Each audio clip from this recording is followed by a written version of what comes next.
Adrenaline, yeah, I do just what I do, and I hope you let me in, yeah.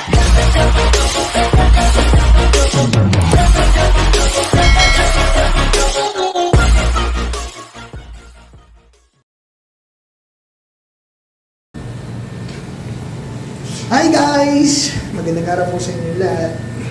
Ayan, flex ko lang yung napakaganda namin kwarto.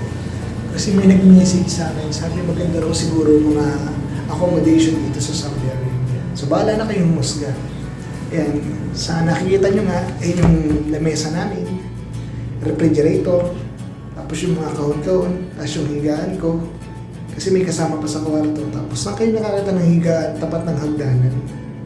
Tapos nandiyan na rin yung mga uniform, labisita, yung ibang gamit para magkasya nandiyan sa ilalim. Diba parang tambakan.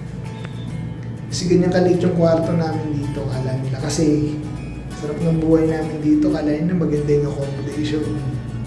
Ayan, refrigerator nasa loob, lamesa, tapos yung pintuan palabas. Kabilang pintuan yun yung CR, nandiyan na rin yung kusina. Nandiyan yung mga gamit sa kusina.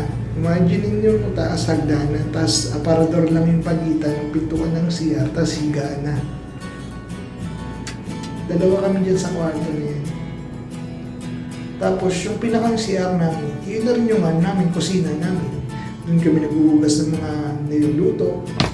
Doon na rin kami naliligo. Siyempre CR na ito. Doon na naliligo. Doon na rin nag-happy pupo. Ganon kalit yung namin accommodation namin. Kaya ikaw na nagsasabi na maganda yung buhay namin dito. Hindi lahat ng mga nasa abroad maganda yung accommodation. Para makita mo lang yan. Kalahating di pa lang yung pagitan ng aparador mo sa higaan mo. Tapos nasa taas mo hagdanan. Hindi naman ginagamit kasi sarado yung taas. Paulit-ulit ko lang binabalik yung video.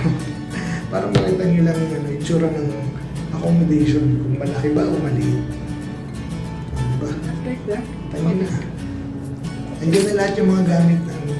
Pero ganun pa, magpasalamat pa rin kami kasi libre kami ng accommodation. Di ba nandiyan yung CR? Andiyan na yung lababo, dyan kami naghuhugas. Yung mga pinggan, yung mga niluluto. Salamat po sa panonood.